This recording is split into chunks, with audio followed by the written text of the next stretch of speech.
Will living abroad be your ticket to prosperity or adversity? Welcome to the EIN channel.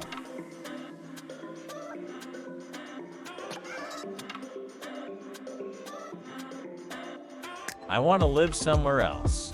I am hungry for adventure. I need economic stability and better opportunities. My family needs peace and better standard of living.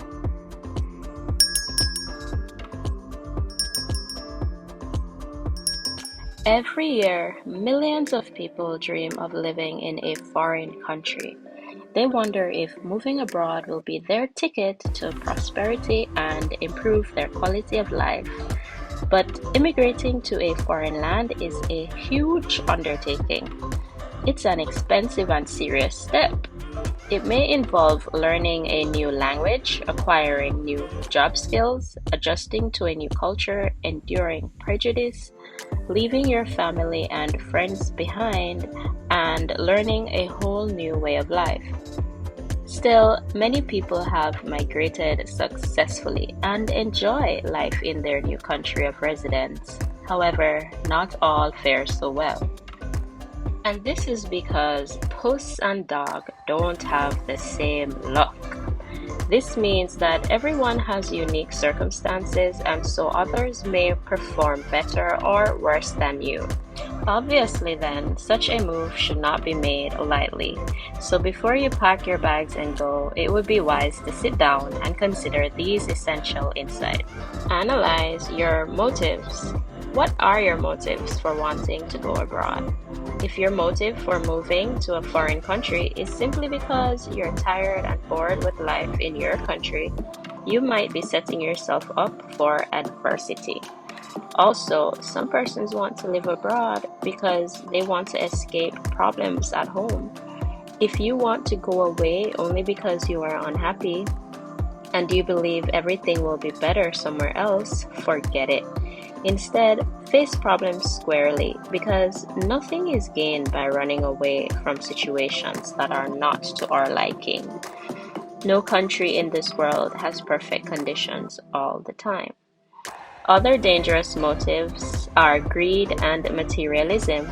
A desire for wealth spurs unrealistic ideas of what life is like in foreign lands. Some imagine that all people in other lands are wealthy and living it up, so to speak, but this is far from the truth.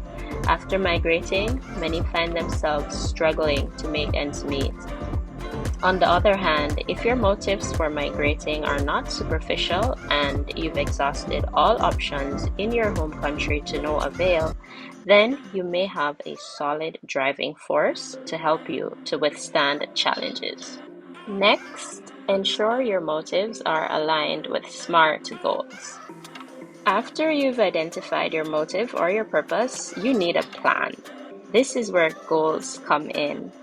Goals will help you to plan or map your way to achieving your purpose, but not just any goals. You need to set SMART goals: specific, measurable, achievable, realistic, and timely. You will also need more than one plan.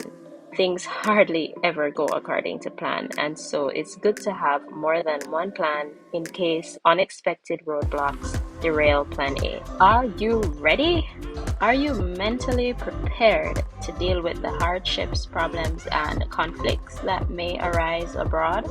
Likely, you will have to live with a roommate or a family and adjust to their routine. So, how are you doing at home now? Is it a challenge living with others? Do you willingly do your share of housework? How do you cope under stress and anxiety? Are you easily annoyed by others in your household? It is good to prepare your mind early for situations that are likely to ruffle your feathers. So get the facts. Before making a move, you need to get all the facts. Do not readjust your whole life based on secondhand information. For example, if you are going abroad to study, how much will it cost? Oftentimes, it costs thousands of dollars. Is the schooling even recognized in your home country? Also, gather as much info about the country. What are its laws, culture, and customs? What costs are involved in living there? What taxes will you have to pay? Are there any health risks? Consult with immigration professionals if you are overwhelmed with information and need help. Also, where will you live?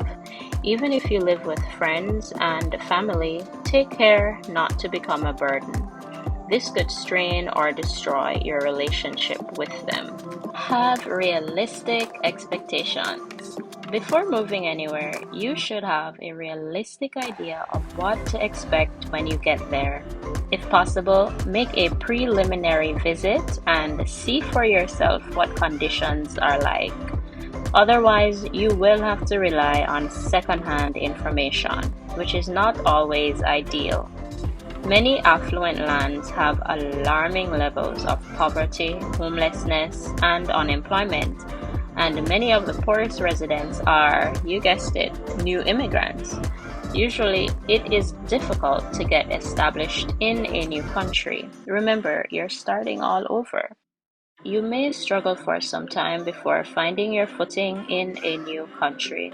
To hide face, some immigrants tell their relatives back home how well they're doing, how they've bought 2 cars and a house, but in truth, they're really struggling. And finally, make the decision, your decision. Clearly, the decision to move abroad is a big one. It should not be taken lightly. You can't know the outcome of every possible option. You only know what you know now.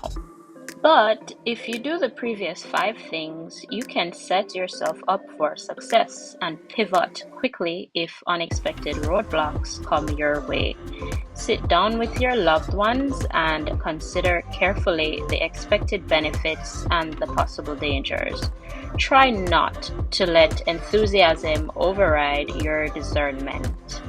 Be honest when analyzing your motives. All things considered, it may be wise or unwise to move abroad depending on your circumstances. Whatever you decide, once you know your purpose, you can analyze and gather all the necessary information to help you decide whether living abroad will bring you prosperity or adversity. So guys, please check out our What I Wish I Knew Before Moving to Vancouver video. Please comment down below and tell us whether migration brought you prosperity or adversity.